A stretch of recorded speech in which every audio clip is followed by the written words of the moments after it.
Good morning students. आज हम exercise 10 शुरू कर रहे हैं, अध्याय 10 शुरू कर रहे हैं जो कि वृत्त है। और ये चैप्टर मैं इसलिए शुरू कर रहा हूँ, 7th चैप्टर हमारा कल कंप्लीट हो गया था। 8 और 9 मैंने इसलिए छोड़ा क्योंकि आपका जो ये अभी दूसरा मंथली टेस्ट होना है उसमें आपका सिलेबस चैप्टर 7 और चैप्टर 10 दिया हुआ है, इसलिए हम चैप्टर 10 पहले कर रहे हैं। वृत्त है ये।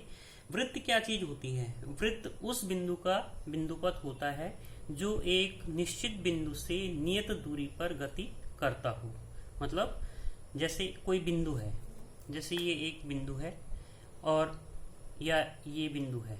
अब इसको बोला कि आपको इस ढंग से चलना है कि आपकी इस वाले बिंदु से दूरी हमेशा इतनी रहेगी, नियत रहेगी। मतलब यहाँ पर जैसे हमने एक खूंटा गाड़ दिया और इस खूंटे पर एक डंडा बांध दिया, इस डंडे के आगे का जो बिंदु होगा उसको जब हम गति कराएंगे तो गति कैसे करेगा? वैसे तो कर पाएगा, इससे आगे नहीं जा सकता, इससे पीछे नहीं आ सकता क्योंकि ये फिक्स है, तो इधर ही चल पाएगा।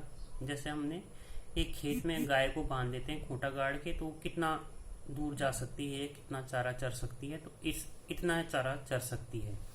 तो इस निश्चित बिंदु को वृत्त का केंद्र और नियत दूरी को वृत्त की त्रिज्या कहते हैं। ये जो निश्चित बिंदु था इसको वृत्त का केंद्र कहते हैं और जो ये नियत दूरी है इसको वृत्त की त्रिज्या कहते हैं। और इस बिंदु के चलने से जो ये रास्ता बना, बिंदु का गमन पथ, इस बिंदु के चलने से जो रास्ता बना इसको वृत्त की परिधि कहते हैं। अब जैसे आपने एक एग्जांपल हम ये भी ले सकते हैं, कोल्हू का बैल होता है। कोल्हू पता नहीं आपने देखा कि नहीं देखा, पर कोल्हू में क्या होता है कि बीच में एक मशीन सी होती है और यहाँ पर एक डंडे पर एक डंडा रहता है और इसके आगे बैल बंधा रहता है और इस बैल को घुमाया जाता है जिससे वो मशीन चलती है और उससे तेल निकलता है। तो जब वो बैल घूमेगा तो फिर ऐसी ही डायरेक्शन में घूमेगा जो कि एक वृत्त बनाएगा, सर्कल बनाएगा। अब इस वृत्त में कुछ और चीजें भी हैं, जैसे ये तो आ गया हमारा वृत्त। अब आपको बोला कि इस वृत्त को काटो, कोई ऐसे काटेगा और कोई ऐसे काटेगा। जब हम इस वृत्त को इस ढंग से काटते हैं तो इसके दो खंड बनते हैं। इस वाले को बोलते हैं दीर्घ वृत्तखंड और लघु वृत्तखंड।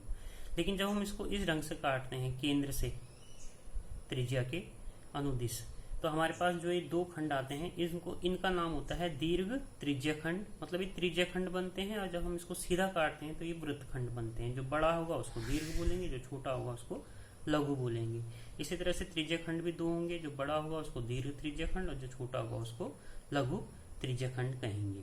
अब जैसे इसमें आगे देखिए कि ये एक वृत्त है, ये उसका केंद्र O हमने मान लिया, O की त्रिज्या हो गई। एक रेखा AB है और एक रेखा MN है। ऐसे कई सारी रेखाएं हम इसमें खींच सकते हैं। मतलब रेखाओं का मतलब क्या हुआ कि परिधि पर हमने कहीं भी दो बिंदु लिए और इन बिंदुओं को मिला दिया तो हमारी एक रेखा आ गई। कहीं पर भी हो सकता है वो, लेकिन हम यहाँ पे थोड़ी सी ही ले रहे हैं। तो इसमें OP तो आपको पता ही है कि OP क्या है, त्रिज्या। और AB क्या है? AB इसका व्यास है। अब AB व्यास क्यों है? AB में क्या खास बात है? AB रेखा जो है वो केंद्र से होके जा रही है, इस चीज को आपने ध्यान रखना है। AB रेखा केंद्र से होके जा रही है। तो व्यास क्या चीज होती है? केंद्र से होकर जाने वाली रेखा जो दोनों ओर परिधि पर मिलती है। अगर ये नहीं मिलता पूरा तब नहीं व्यास होता, और अगर ये बाहर भी चला जाता तब भी ये व्यास नहीं होता। तो व्यास कहाँ से कहाँ तक होगा? परिधि के दोनों बिंदुओं पर मिलने से। लेकिन शर्त क्या है कि ये जो रेखा है ये केंद्र से होकर जानी चाहिए। अब जैसे ये रेखा है, ये भी दोनों तरफ मिल तो रही है लेकिन ये केंद्र से होकर नहीं जा रही है, इसलिए ये वृत्त का व्यास नहीं है। इसको क्या बोलते हैं? इसको बोलते हैं वृत्त की जीवा। जीवा क्या होती है? रेखा जो दोनों ओर परिधि पर मिले। अब आप कहेंगे कि ये भी तो दोनों ओर परिधि पे मिल रही है, तो ये भी जीवा है। हाँ, AB भी जीवा है, लेकिन क्योंकि ये केंद्र से होके जा रहा है इसलिए इसको हम व्यास बोलते हैं। तो व्यास वृत्त की सबसे बड़ी जीवा होती है। व्यास वृत्त की सबसे बड़ी जीवा होती है।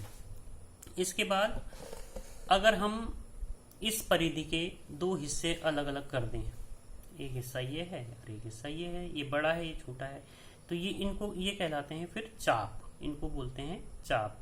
ये बड़ा चाप है, ये छोटा चाप है। और चाप को दिखाने का तरीका ये है कि इसके दोनों बिंदुओं को लिख करके उसके ऊपर ऐसा निशान बना देते हैं।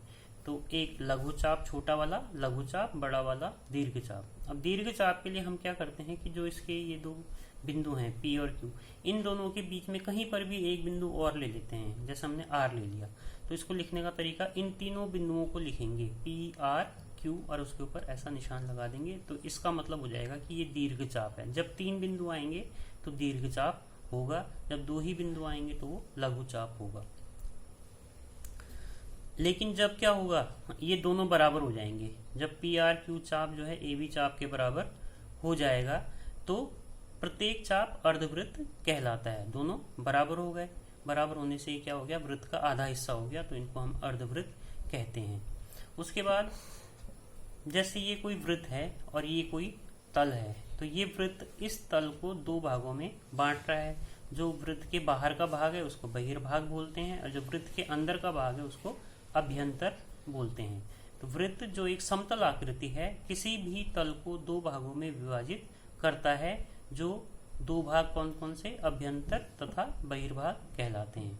तो ये वृत्त के बारे में वो था थोड़ा सा परिचय, और इस परिचय के आधार पर आप प्रश्नावली 10.1 कर सकते हैं। यही चीजें उसमें पूछी गई हैं, इसलिए मैं इसको आज आपके लिए होमवर्क में दे रहा हूँ।